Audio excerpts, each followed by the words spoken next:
Well, hello, Patrick Carroll, Executive Director of Humane Animal Partners. How are you? Good. I'm great. How are you, Sharon? Good to see you. Fine, thank you. Same. And I don't believe you've been on here since COVID. So it's been a while. A lot Yeah. has happened. First Oh, of all, can you talk about the merger? yes. Actually, that's been a big thing that's happened the last couple of years. I was the executive director of Delaware Humane Association, and then we made the decision to, we had conversation with the Delaware SPCA in Stanton, Christiana, about, mainly just recognizing we do the same thing and that we could probably increase our level of collaboration and strategic partnership. And that led to, in the end, we got a consultant to work with us and it led to merging. So we merged. Actually, we did all those conversations over Zoom during the pandemic. So it took a little longer than we had planned because of that. But we ended up merging and becoming one. And then we have a new name and brand. So we're Humane Animal Partners, Delaware. It's the And company. and it makes a lot of sense. And you're statewide, Mm-hmm. So we have Wilmington, Stanton, Christiana, and then we have our adoption center in Rehoboth Beach. So three locations now. which we know all about because we recently got a dog there. Yeah. Yep. Patrick, talk about the 150th anniversary. That's probably very surprising to a lot of people. Yeah, it's a really long time. So the thing is that the Delaware SPCA, our merger partner that it was our collective who we're collectively a part of now. Delaware SPCA was founded in 1873. So they were considered one of the oldest animal shelters in the country and even one of the oldest nonprofits. So we recognize that if we hadn't merged, Delaware SPCA probably would have celebrated that, their 150th year. So it was very fitting, and it makes sense that as the collective organization of Humane Animal Partners that we celebrate that. And it's sort of also celebrating just the long history our two organizations have together in the community of helping animals. And you might want to remind people about the no kill status, huh? Sure.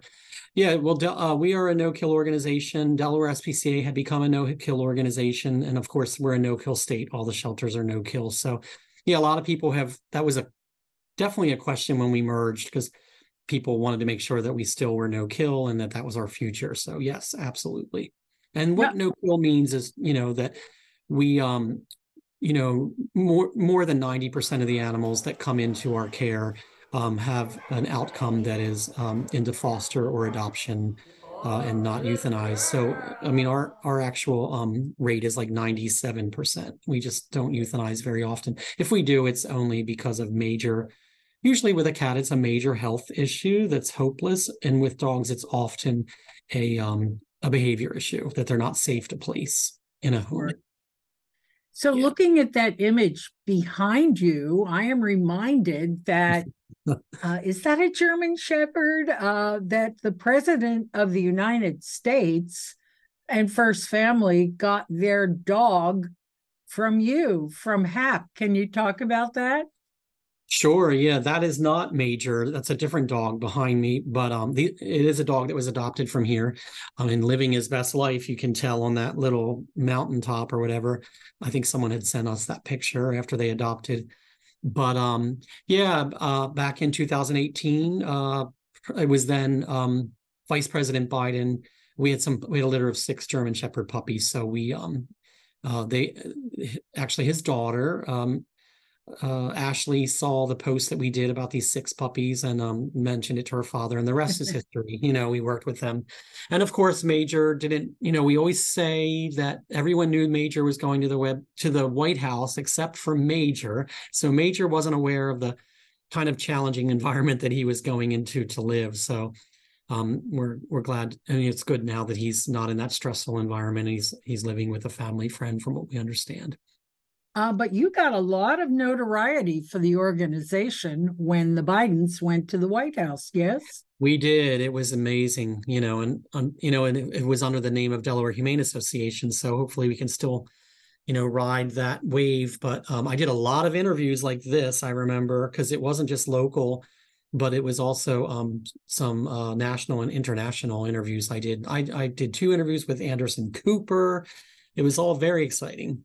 We did, the big thing is we did an inauguration event in January of 21, which was when Major was moving into the White House. So not only was that great exposure and a lot of fun, it was an online Zoom event, but we raised more than $200,000 at that and for that event, because people just had to pay a little ticket to be a participant. So very exciting in many ways.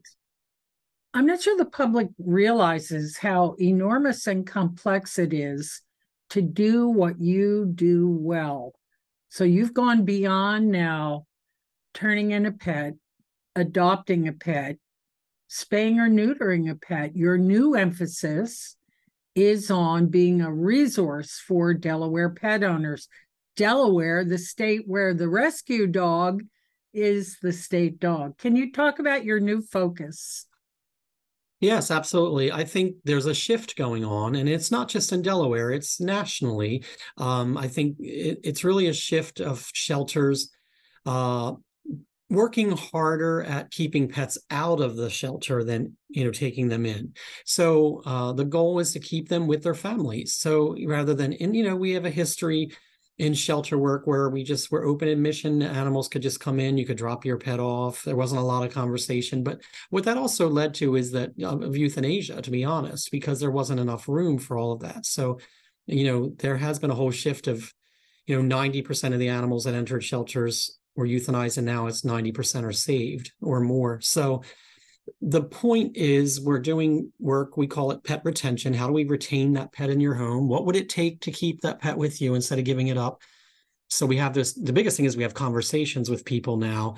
And that, could mean that someone is just struggling. So we have a pet food pantry at each of our locations. We have low cost veterinary care. We do spay neuter surgery, low cost. And then we advice is another thing. If someone's just struggling with a behavior issue, or even cat or dog behavior issue, that our staff is there to talk through things and kind of help to address the issue. So that's definitely a resource center is the best way to put it, for any pet owner. And not everyone gets their pet from a shelter. There's lots of people who get pets from breeders and from family members or friends. So they're a whole audience that we want to be serving and helping out with their needs. One more thing, you made a comment recently that, everybody got dogs and cats during COVID, but that it may be slowing down now. Do you have a lot of animals available, more than usual? Yes, I would say it's slowed down. I just did a national webinar yesterday about data, and there's definitely across the country a clear picture that many more animals are coming in than going out. That the animals are a lot of strays, especially. And then again, the adoption rate is slower. They believe, so this is hot off the press from that webinar, but the biggest reason, or the number one reason people are giving up dogs, is because of their busy schedules, that they're busy and they can't manage that. And the second the reason for cats is mostly moving, or a change in housing or lifestyle.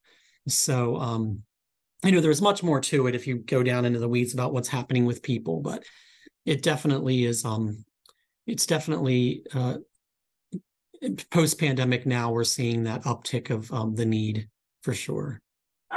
Patrick Carroll, Humane Animal Partners, thank you for your time, and let's do it again soon. Absolutely. Thank you for having me. Really appreciate it.